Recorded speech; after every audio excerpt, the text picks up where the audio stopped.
Nothing and nobody will hurt you, not because the world is kind, but because you will choose to see the world on your terms. Pain, fear, humiliation. These are not universal truths. They are perceptions, interpretations, decisions made in your mind. What one man cries over, another turns into fuel. The difference lies not in what happens, but in how it's seen. And that vision, that interpretation, belongs to you and no one else. The world can try to force itself upon you with chaos, betrayal, or cruelty, but unless you let it inside, it dies on impact. The weak wait for kindness. The powerful redefine the terms of engagement. You must never give your enemies or your critics the satisfaction of watching you flinch. When they lash out, stay still. When they mock, smirk. When they threaten, lean in. Not because you're immune to pain, but because you no longer honor it. You do not recognize it as real unless you choose to. You reserve the right to label every moment as strength, every betrayal as a lesson, every failure as a stepping stone that proves your inevitability. They will try to make you feel.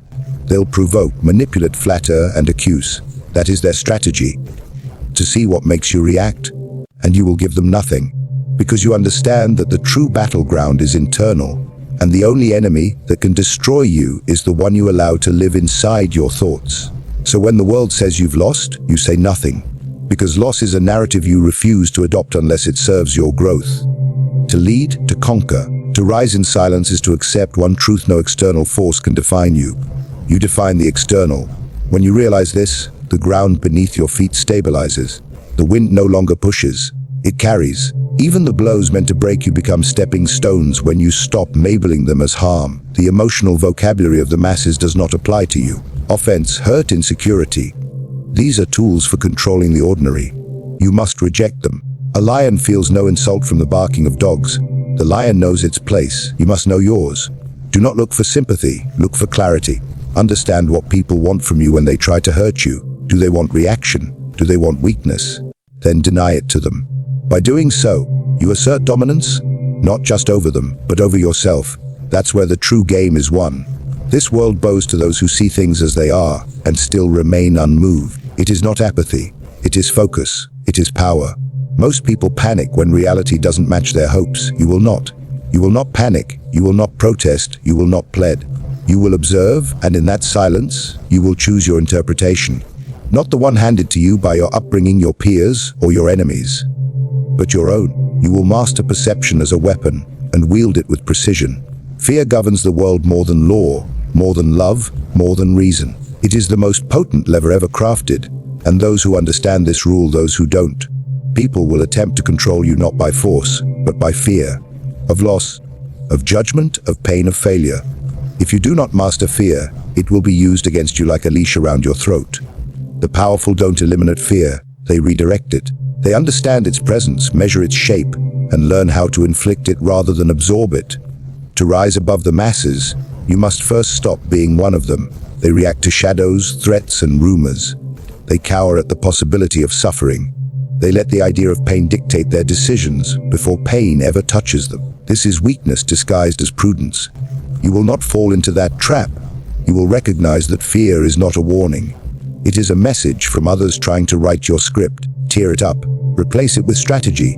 Understand the motives behind the threats and learn how to use the same tools. If they tremble at rejection, offer silence. If they dread abandonment, withdraw your presence. Fear is not always loud.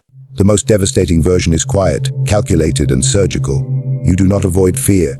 You engineer it. When others wonder what you're thinking, when they feel uncertain about your next move, when they become anxious in your silence, you are in control. Unpredictability is fear's twin. Use it.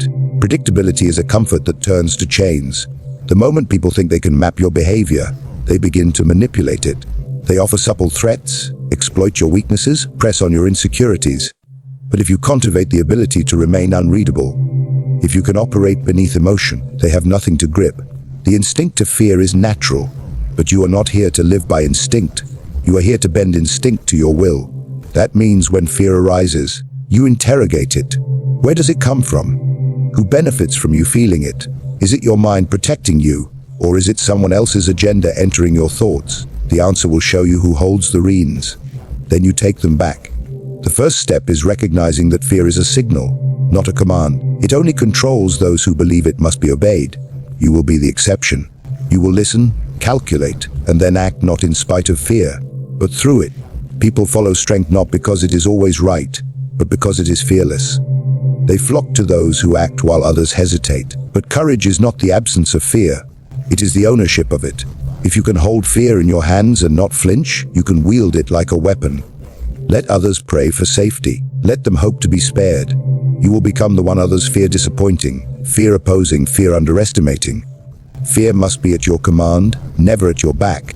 Emotions are tools, not masters. Those who forget this truth chain themselves to weakness under the illusion of virtue.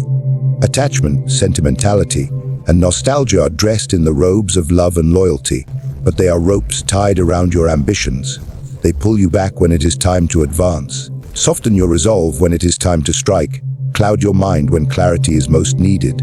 If you wish to be beyond harm, you must sever the illusions that bind you to comfort, to people, to ideas of permanence. Nothing is permanent. No one belongs to you. Everything that can be lost will be lost, and you must be prepared to walk through that loss untouched. Attachment makes you predictable. Predictability makes you vulnerable. When others know what you care about, they know how to hurt you. They observe your affections and use them as pressure points. They study who you defend, what you protect, what makes you hesitate. Then they wait, and when the moment comes, they strike where you are most human. Through the people and emotions you've refused to let go. You must not offer them that luxury. You must become unreadable, detached, unmoved by the strings that pull most people into hesitation or regret. There is power in coldness, not cruelty, but distance. The kind of distance that lets you see clearly. Emotions distort. They magnify small threats, they conceal betrayal, they justify weakness. The one who acts through emotion becomes the puppet of whoever provokes it. The one who controls emotion becomes the master of every room they enter. You must train yourself to feel without acting, to process without showing, to endure without complaint. This is not suppression. This is discipline. And discipline will protect you in ways love never will. They will call you heartless. Let them. They do not understand that the heart is a battlefield, and the one who does not guard it loses everything. You will offer loyalty where it is useful, affection where it is safe, trust only where it is earned and revocable. Your value is not measured by how much you give of yourself, but how little of yourself you allow to be taken. You do not belong to anyone. Not your friends, not your family, not your past. The only allegiance that cannot be compromised is the one you owe to your purpose. The world is filled with those who mean well but weaken themselves with love they cannot bear to lose. You will not be among them. You will give, but never surrender. You will care, but never depend. You will connect, but always maintain the power to walk away. Because when you are willing to walk away from anything, you cannot be controlled by anyone. Your strength will not be the loud kind. It will be quiet, steady, cold like steel. Not because you are unfeeling, but because you have chosen to place strategy above sentiment and power above comfort. To remain untouched, you must never let the fight come to you on someone else's terms. Control begins with the ground you stand on. If you are reacting, you are already losing. The wise do not wait for danger to arrive. They anticipate it, shape it, guide it to their advantage. You must learn to control the battlefield, not just the physical one, but the mental, emotional, and strategic terrain where true battles are fought and won. To do this, you must become a student of patterns. People move in predictable ways when they are governed by emotion and impulse. Study these movements. Predict them. Interrupt them. Use them. Your enemies are rarely as clever as they believe. They signal their intentions in moments of ego, in careless words, in emotional reactions they think are unnoticed. You will notice. You will gather knowledge not to share it, but to act upon it silently. The most dangerous opponent is not the loud one, but the one who watches, waits, and then moves with precision when it matters most. Control is not about aggression, it is about direction. You will direct events by influencing them before they happen, through positioning, perception, and preparation. Manipulation is not a sin, it is a skill. Those who refuse to manipulate are often those most easily manipulated. They think virtue protects them. It does not. Power protects you. Foresight protects you. You must understand that everyone manipulates, consciously or not. The difference is that you will do it deliberately, to guide outcomes, to maintain leverage, to never walk into a room unarmed. Because when you control perception, you control outcomes. The battlefield exists not only where decisions are made, but where illusions are believed. Let others believe what they must. Your job is not to correct them, but to benefit from their assumptions. There is no honor in being surprised, no pride in being caught unprepared. If something can be used against you, it will be. This is not paranoia, this is realism. You must prepare not for the best, but for the worst. And when the worst never arrives, your readiness becomes your advantage. The one who trains for war in times of peace will dominate both. You must master the subtle art of influencing shape conversations before they start, plant ideas without ownership, suggest outcomes as if they were the other person's. That is control. Never let the emotional terrain belong to someone else. If someone is angry, stay calm. If they are loud, grow quieter. Your energy must always be in contrast, never in sync. You do not follow tempo, you set it. This is how you disarm without conflict. This is how you provoke without appearing to. When they rush, you stall. When they hesitate, you strike. You are not reacting to the moment. You are creating it, bending time and decision to your rhythm. This is how empires are built and how threats are neutralized before they rise. Power is not always about being invincible.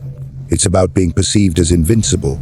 You do not need to be unbreakable, only to appear unbreakable. The illusion is often more effective than the reality because most people do not challenge what they fear. If they believe you cannot be harmed, they will not try. And if they do not try, you do not need to reveal the truth. This is how control is maintained. Through image, through posture, through discipline. You do not show your wounds. You do not explain your scars. You raise all visible signs of weakness, not because you are without pain, but because pain is never allowed to become visible. To project strength, you must first eliminate the behaviors that signal need. Do not seek validation. Do not chase affection. Do not complain. Every act of emotional exposure becomes an entry point to exploitation. People listen not to comfort you, but to learn your pressure points. The more you speak of your fears, your doubts, your failures, the more tools you hand to those who wish to control you. Silence becomes your armor. Stillness becomes your shield. Let others confuse it for indifference while you master the art of strategic concealment. The world rewards those who appear composed. Panic spreads like infection, and composure repels it. In moments of crisis, people do not look to the loudest voice, they look to the calmest presence. This is where you dominate. Not by shouting over others, but by becoming the only one not moved by the storm. That stillness is remembered. It builds a reputation stronger than muscle or money. It makes people doubt their ability to shake you. That doubt protects you more than any weapon. Never over-explain. Never defend too much. The more you talk, the more control you surrender. Speak less, move less, reveal less. In a world obsessed with expression, restraint becomes power.